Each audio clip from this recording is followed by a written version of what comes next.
Here knows I'm the U.S. ambassador to India, and this is an important part of India. Pakistan तिलमिलाया हुआ है। पहले अमेरिकी राष्ट्रपति Donald Trump के करीबी सर्जियो गोर ने श्रीनगर में कश्मीर को भारत का महत्वपूर्ण हिस्सा कह दिया, फिर पाकिस्तान को मिर्ची लगा दी। इसके बाद इस्लामाबाद भड़क गया। फिर दिल्ली में पाकिस्तान हाई कमीशन के बाहर बुलडोजर भी चलाया गया। पाकिस्तान इतना भड़क गया कि उसने अमेरिकी अधिकारी तक को तलब कर लिया और भारत ने भी जवाबी कदम उठा दिया। भारत में अमेरिका के राजदूत सर्जियो गोर पहली बार जम्मू कश्मीर पहुंचे। मुख्यमंत्री उमर अब्दुल्ला से मुलाकात के बाद उन्होंने एक लाइन कही, Here knows I'm the U.S. ambassador to India, and this is an important part of India. लेकिन असली चर्चा सिर्फ इस लाइन की नहीं हुई, बल्कि इस बात की हुई कि उन्होंने अपने बयान में न विवादित क्षेत्र कहा, न कश्मीर मुद्दा कहा और न ही पाकिस्तान का नाम लिया। ये इसलिए अहम माना जा रहा है क्योंकि सर्जियो गोर सिर्फ भारत में अमेरिकी राजदूत नहीं है, वो राष्ट्रपति डोनाल्ड ट्रंप के दक्षिण और मध्य एशिया के विशेष दूत भी हैं। यानी उनके शब्दों को वॉशिंगटन के बड़े कूटनीतिक संकेत के तौर पर भी देखा जा रहा है।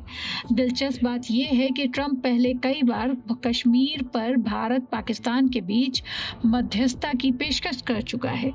2019 में ट्रंप ने दावा किया था कि प्रधानमंत्री मोदी ने उनसे मध्यस्थता की बात कही थी। भारत ने उस दावे को तुरंत खारिज कर दिया। 2025 में भारत पाकिस्तान सैन्य तनाव के दौरान भी ट्रंप ने अमेरिकी भूमिका का दावा किया था, लेकिन इस बार श्रीनगर में सर्जियो गोर ने मध्यस्थता का कोई जिक्र नहीं किया। यही वजह है कि उनके बयान अलग तरह से व्याख्या की जा रही है। इतना ही नहीं, उन्होंने जम्मू कश्मीर में सुरक्षा व्यवस्था की तारीफ करते हुए कहा कि अमेरिका अपनी ट्रैवल एडवाइजरी की भी समीक्षा कर सकता है। सर्जियो गोर का बयान आते ही पाकिस्तान ने इस्लामाबाद में अमेरिकी charge D affairs Natalie baker को विदेश मंत्रालय तलब कर लिया। पाकिस्तान ने गोर की टिप्पणी को तथ्यात्मक रूप से गलत बताया, लेकिन कहानी यही खत्म नहीं हुई। दिल्ली में भारत ने पाकिस्तान हाई कमीशन के बाहर लगे ट्रैफिक बोलार्ड और सुरक्षा बैरिकेड बुलडोजर से हटवा दिए। ये कदम उस घटना के 3 दिन बाद आया जब इस्लामाबाद में भारतीय हाई कमीशन के बाहर लगे पार्किंग पोल हटाए गए थे।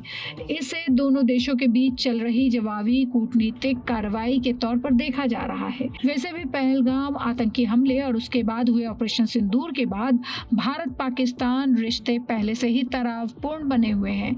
अब एक तरफ श्रीनगर से अमेरिका का संदेश, दूसरी तरफ पाकिस्तान का विरोध और फिर दिल्ली की जवाबी कार्रवाई। सवाल यही है, क्या ये सिर्फ बयानबाजी है या कूटनीतिक रिश्तों में नए दौर की शुरुआत? ये रिपोर्ट आपको कैसी लगी हमें ज़रूर बताइएगा और देखते रहिए आज तक डिजिटल।